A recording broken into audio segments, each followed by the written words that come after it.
You are on a train in Norway. The train will soon begin moving. You look out the front window. A mountain rises to your left. The sun shines brightly into your eyes. People standing next to the train wave excitedly. You begin to speed up. On the platform outside, you see a small boy with a warm hat on his head. He sits on his father's shoulders to watch the train better. Tracks for other trains cross the path in front of you. Now a red passenger train goes by in the opposite direction. A rock wall appears on your left. Leaves that have already changed to their fall colors are growing from between the rocks. Soon you come to a quiet country village. There are white and yellow houses on both sides. In front of you is a small dark opening in the base of a mountain. It grows larger and darker by the second as your train speeds toward it. Your train is about to go underground. Now everything in front of you is black as night. The darkness is all you can see for the next 4 minutes. Then a little spot of light appears. That light tells you that you have reached the other side of the mountain. Soon you will see the sun again.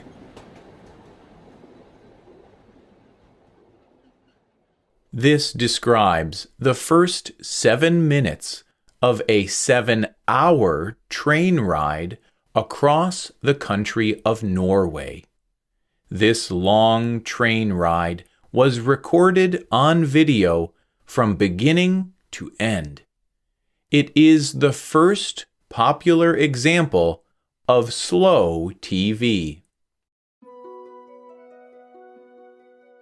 Slow TV is a completely different form of television.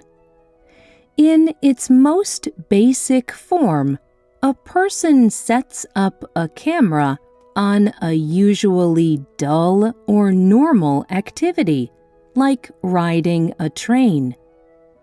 Sometimes the camera does not even move.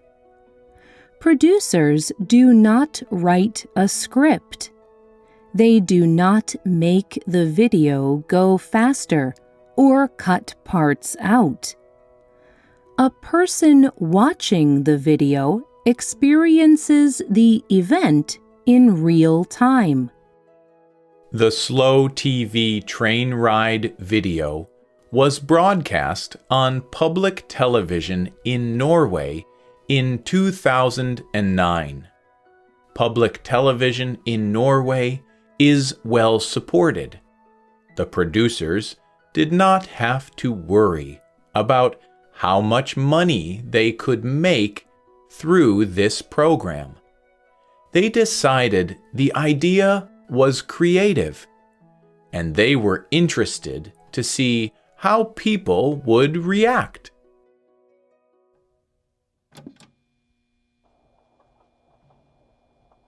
The train ride was shown on TV on a Friday night. The producers expected that a few thousand people would watch the program. But information about the program spread quickly.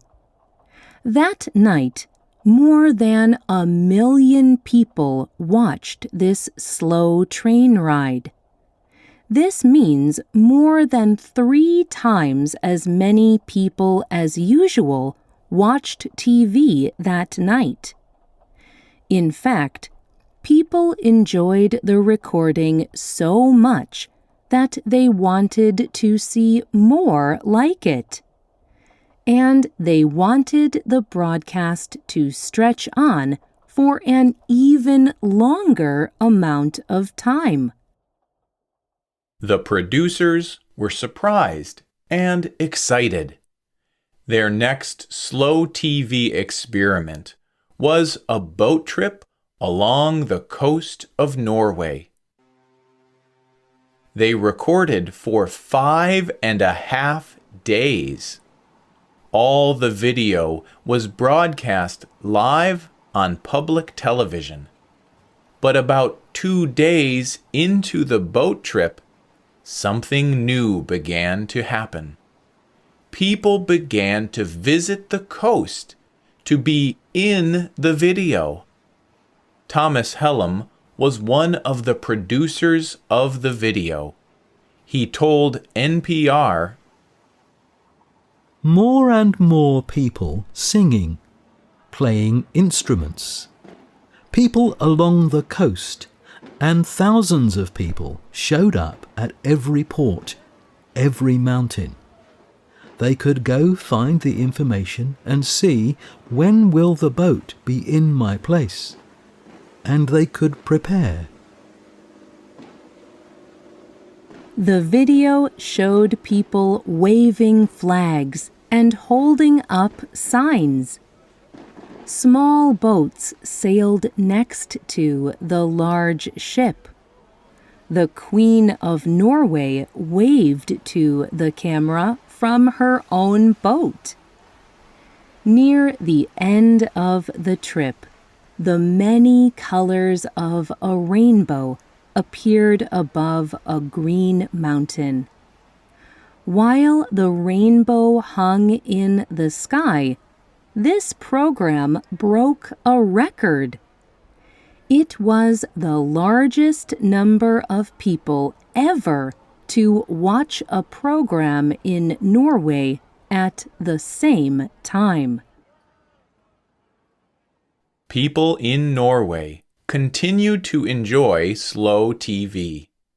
Producers have recorded many different long events. They have recorded meat production, making a coat, and fishing in a stream. And the idea has spread to other countries as well. People have made simple, slow TV programs all around the world. However, Norway is the only country where the programs are popular on a national level. But is there anything for the average person to gain from slow TV? With hundreds of normal programs to choose from, should you give slow TV a try? There are several different ways that slow TV can be of value. First, it is important to understand that not all people watch slow TV in the same way. Even in Norway, only some people sit to watch a single program for hours on end. Many people think of the programs like having a pleasant friend in the room. They turn on the TV to a slow program. Then they continue with their work while the show plays next to them. Calming sounds and beautiful things to look at can be especially nice during lonely times. Another way that people from around the world enjoy slow TV is as a sort of virtual travel. Maybe they do not have enough money for travel, or maybe health worries are keeping them home. Watching slow TV lets people experience other countries. They see through the eyes of someone else walking a street or riding on a train. As they watch the program, they can also read more about the place they are visiting. The place comes alive in their imagination. Finally, slow TV can calm the mind. Most television programs speed up faster and faster. They follow simple plot lines with clear stories that are told quickly. Slow TV invites people to take the time to notice the details for themselves. No producer has decided what parts of the story are important. Everything stays in the recording. And just like in life, the person watching gets to decide which parts of the story are worth noticing and wondering about.